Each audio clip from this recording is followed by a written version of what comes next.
कर देता हूँ। Sir Mister Tsering Dorje, apex body के co-chairman, sir Mister Ashraf Ali, Anjuman Imamia के प्रेसिडेंट और एपेक्स बॉडी के सीनियर लीडर, और उसके साथ सर मिस्टर रमज़ान, अंजुमन मोइनुल इस्लाम के वाइस प्रेसिडेंट और एपेक्स बॉडी के मेंबर, और उसके साथ sir Mister Sonam Parvez, Christian community के प्रेसिडेंट और एपेक्स बॉडी के मेंबर, और ma'am Chille Amo, apex body के legal advisor as well as apex body के मेंबर, और मैं एपेक्स बॉडी का कोऑर्डिनेटर। और सिरीन साहब एलबीए का भी प्रेसिडेंट है। तो मैं सबसे पहले तो सबको नमस्ते बोलता हूं, और एपेक्स बॉडी की तरफ से क्योंकि बहुत सारे हमारे प्रेस वाले ले से के बाहर से भी आए हैं, उनको मैं ले में खैर मकदम करता हूं। और मैं सीधा अपने मुद्दे पर आना चाहूँगा, क्योंकि अब सब लोगों को पता है कि हमने ये कहा था कि अगर होम मिनिस्ट्री हमें वक्त पर टॉक्स के लिए नहीं बुलाते हैं तो हम अपने एजिटेशन को इंटेंसिफाई करेंगे। और ये भी साथ में कहा था कि हमारा जो मूवमेंट है वो पूरा पीसफुल रहेगा और नॉन वायलेंट रहेगा। और इसको बताने के लिए हमने जब सोनम वांगचुक अनशन पर बैठे थे, हमने हर एक रिलीजन के प्रेयर से शुरू किया था। उसमें बुद्धिस्ट, मुस्लिम, हिंदू, क्रिश्चियन, इवन जैन भी थे, तो उनके प्रेयर से हमने शुरू किया। और शुरू में सोनम वांगचुक के साथ 7-8 लोगों ने अनशन वहाँ पर शुरू किया था। उसके बाद से वहाँ पर बहुत सारे लोग जुड़ते गए। लंबे समय तक बैठने वाले आखिर में कोई 15 के करीब थे, जो कोई 10 दिन बैठे थे, कोई 15 दिन बैठे थे, और कुछ 7-8 दिन बैठने वाले बहुत सारे थे। लेकिन बारी बारी करके हम कई गांव से लोगों को यहाँ बुलाते थे, वो सब एक दिन का अनशन रखते हैं। उसके बाद दूसरे दिन दूसरे गांव से लोग आके अनशन करते हैं। तो ये सिलसिला चल रहा था, और हमने 24 तारीख को ले बंद का कॉल दिया हमारे यूथ ऑर्गेनाइजेशन ने, जो कि हमारे साथ एफिलेटेड हैं। उसमें हर एक रिलीजियस ऑर्गेनाइजेशन के यूथ और हमारे एपेक्स बॉडी के यूथ, इन्होंने बंद कॉल का ये आह्वान किया था। तो उससे पहले क्या हुआ कि 23 तारीख को जो अनशन पर बैठे थे, उनमें से 2 काफ़ी सीरियस हो गए और उनको हॉस्पिटल में भर्ती करना पड़ा। तो जब ये खबर शहर में फैला कि 2 अनशन से उनको उठना पड़ा और हॉस्पिटलाइज होना पड़ा, तो काफ़ी लोग भड़क गए और हॉस्पिटल में बहुत सारे लोग आए। और दूसरे दिन जब बंद होना था तो एक्सपेक्टेशन से ज़्यादा लोग आए हमारे अनशन साइट पर। नॉर्मली 500 से ज़्यादा नहीं आते हैं, तो उस दिन कोई 7,500, मेरे हिसाब से 7,500 के करीब वहाँ पर लोग आए थे। और उनमें बहुत बड़ी तादाद यूथ की थी उस दिन। नॉर्मली हमारा वहाँ पर ये शिकायत रहता था कि यूथ इसमें पार्टिसिपेट नहीं कर रहा है। हम रोज़ अपील करते थे कि यूथ को इसमें पार्टिसिपेशन इसमें करना चाहिए, ज़्यादा होना चाहिए, क्योंकि हम यूथ का मसला लेके चल रहे हैं। तो उस दिन नॉर्मल से ज़्यादा, बहुत ही ज़्यादा यूथ आए, और वहाँ पर स्पीचेस रोज़ होता है तो वो चल रहा था। तो उसके बीच में ये यूथ वहाँ से थोड़ा बिल्कुल बेकाबू हो गया, और वो लोग बहुत जोश में थे, और वो लोग बाहर जाके डेमोन्स्ट्रेट करना चाहते थे, बाहर जाना चाहते थे। तो हम लोगों ने उनको बिल्कुल मना किया, हमें बाहर जाने का हमारा कोई प्लान नहीं है, हम सब ने यहीं रहना है और एक दिन का अनशन रखना है।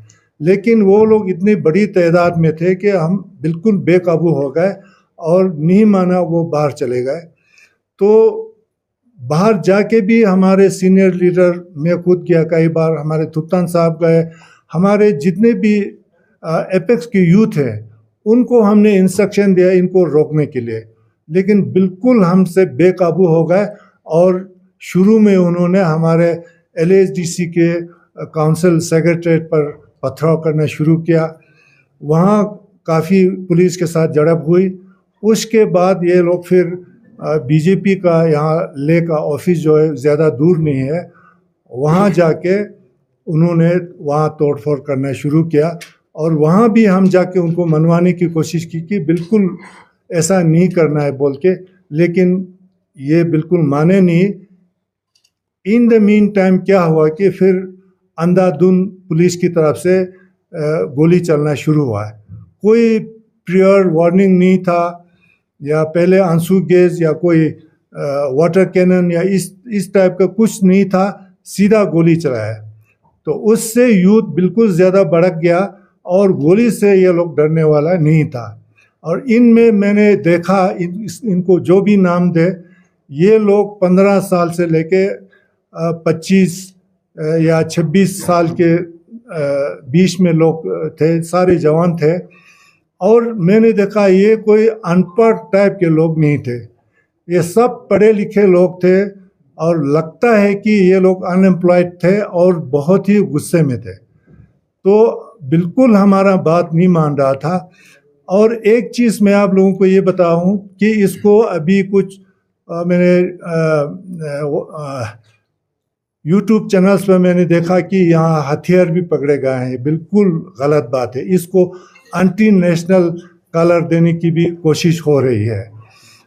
ये बिल्कुल ऐसा नहीं था। मैं आपको ये मिसाल दे के मैं बताता हूँ, जब बीजेपी ऑफिस के ऊपर हमला हुआ तो बीजेपी के बहुत सारे झंडे लगे हुए थे वहाँ पर, सारे झंडे उन्होंने तोड़ दिए, वहाँ तोड़फोड़ शुरू किया। लेकिन उनके ऑफिस के ऊपर एक तिरंगा नेशनल फ्लैग था बहुत बड़ा, उसको बिल्कुल हाथ नहीं लगाया उन्होंने। उसके बाद वो उनके ऑफिस के अंदर जाके तोड़फोड़ करना शुरू किया और आग लगाने से पहले वहाँ से डॉक्टर अंबेडकर और हमारे लामाजी कुशोक बाकुलिया का बहुत 2 बड़े फोटोग्राफ थे, उनको निकाला उन्होंने। उनको निकालने के बाद फिर वहाँ उन्होंने आग लगाया। और बाहर भी जो लोग बैठे थे वो भी तिरंगा लेके था, कुछ लोगों ने इंडियन फ्लैग अपने ऊपर ओढ़ा हुआ था। तो ये एंटी नेशनल का ये जो कलर देने की कोशिश कर रहा है, ये बिल्कुल फाल्स है। और दूसरा ये कह रहे हैं कि इसमें फॉरेन हैंड है, उसके लिए ये कह रहा है कि डोडा के लोग जख्मी है, नेपालीज जख्मी है, टिबेटन जख्मी है, बिहार के लोग हैं भी। उससे ये जाहिर होता है कि वो बिल्कुल प्रोटेस्ट का हिस्सा नहीं थे, ये लोग बाई स्टैंडर्ड्स थे या कोई वहाँ से जा रहा था। हमारे ले में आजकल देखें पॉपुलेशन बाहर वालों का ज़्यादा है, तो अंधाधुंध गोली चलाएंगे तो बाहर वालों को भी लगेगा। तो इसलिए डोडा के 3 हैं, एक टिबेटन भी है। ये लोग बिल्कुल प्रोटेस्ट का हिस्सा नहीं थे, बाई स्टैंडर्ड्स थे। इससे ये लगता है कि अंधाधुंध फायरिंग हुआ है। और कुछ लोगों का ये कहना है कि हाँ, हमारे LG साहब का कहना है कि इसमें फॉरेन हैंड था।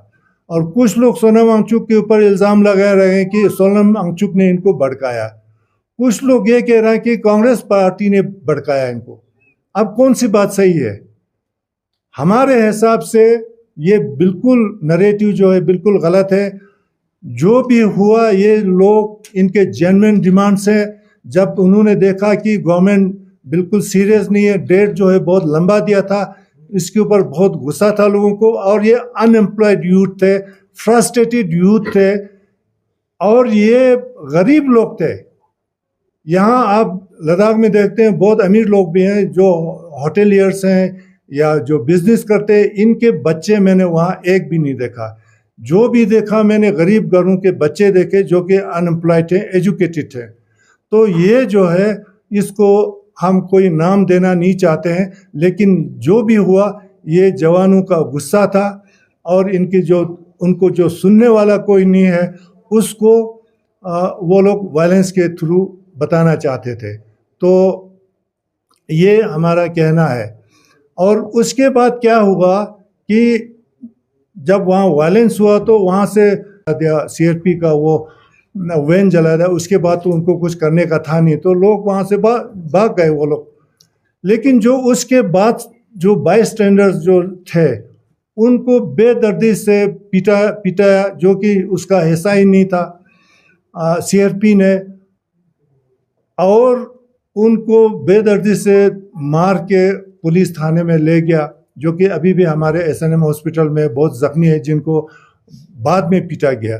और जो गोली, सारे जख्मी जो है वो गोली लगने से हुआ है, ब्लड इंजरीज हैं और पिलेट गन्स इंजरीज है। यही 2 इंजरीज हैं। ना पत्थर से इक्का दुक्का है, वो पता नहीं किसने कहाँ से आया वो कह नहीं सकते हैं, लेकिन सारे 95% जो है इंजरीज हैं वो बुलेट इंजरीज हैं और पिलेट गन के इंजरीज हैं, जो कि डॉक्टर्स ने कंफर्म किया। और उनके पास जो एक्सरे है उनसे पता चलता है कि कुछ के बॉडीज़ में अभी भी गोली फंसा हुआ है। तो ये जो है बिल्कुल एक्सेसिव फोर्स यूज़ किया यहाँ CRP ने, और पता नहीं क्या साबित करना चाहते थे कि CRP यहाँ ला के काफ़ी दिन हुए। यहाँ पर इतने CRP नॉर्मली नहीं होता है, ये बाहर से रिसेंटली लाया गया। तो हमारे मूवमेंट को दबाने का मुझे लगता है इनका पहले से प्लान था, और हमारे जवानों को शायद उस दिन जब CRP बहुत ज़्यादा बाहर थे तो उससे हमारे यूथ भड़क गए। तो अशरफ साहब, इसके कुछ छूट गया है तो अशरफ साहब बताएंगे आप लोगों को। और मैं आप लोगों से ये गुजारिश करूँगा कि जब हमारा प्रेस स्टेटमेंट ख़त्म हो जाए तो उसके बाद अगर आपके क्वेश्चंस हैं तो मेहरबानी करके हमारे मूवमेंट से और जो 24 को जो हादसा हुआ उसी के बारे में रिस्ट्रिक्ट करें, तो हम सब आप लोगों के सवाल का जवाब दे सकते हैं। तो अशरफ साहब, मैं इसमें 2-3 शब्द आपको जोड़ूंगा। देखिए 24 तारीख को जो घटना घटी, जो बहुत ही अनफॉर्चुनेट था, जो बिल्कुल ही नहीं होना चाहिए था, लेकिन उसमें एक ऐसा चीज़ था कि हाँ, हमारे जवानों की तरफ से थोड़ा सा कोलेटरल डैमेज हुआ था, कुछ बिल्डिंग को, कुछ गाड़ियों को हुआ था, लेकिन हम एक्सपेक्ट नहीं करते थे कि इतनी सी अगर नुकसान होने पर लोगों की जान तक चली जाए। लेकिन हमें ये हैरानी है कि इतना क्या सिचुएशन ख़राब हो गया था जिसकी वजह से इनडिस्क्रिमिनेट फायरिंग करना पड़ा। इंजरीज अगर आप देखेंगे मल्टीपल इंजरीज है, सारे बुलेट्स के इंजरीज है। ये साबित कर देता है कि वहाँ पे इनडिस्क्रिमिनेट फायरिंग हुआ। तो ये हमें परेशानी करता है कि आखिर सरकार इतने से लोगों को संभालने में नाकाम है, तो किस तरह से हमारे यूटी को संभालेंगे। तो मुझे नहीं लगता है इस तरह से एक आउट ऑफ फ्रस्ट्रेशन हमारे बच्चों ने जो एक थोड़ा सा स्टेप लिया था, जो भी किया था, इसमें हमें सबसे बड़ी शिकायत यही है गवर्नमेंट से कि भाई इस तरह से इनको हैंडल करना ठीक नहीं था, बुलेट चलाना ठीक नहीं था। लद्दाख जो है बड़ा पीसफुल है, बहुत शांति जगह है, हर दुनिया में जानते हैं। और हमारे लिए बहुत अफसोस की बात हुआ कि लद्दाख जैसे जगहों में, इन वादियों में भी गोली का आवाज़ हमें सुनने को उस दिन मिला, जो कि हम बहुत ही अनफॉर्चुनेट समझते हैं। ये नहीं होना चाहिए था। ये बड़े ही शांति से बच्चों को संभाला जा सकता था। हमने ये भी कोशिश किया था कि फायरिंग रोक दिया जाए तो हम बच्चों को संभालेंगे, लेकिन हमारे वो कोशिशें सारा नाकाम हुआ। इस बात का हमें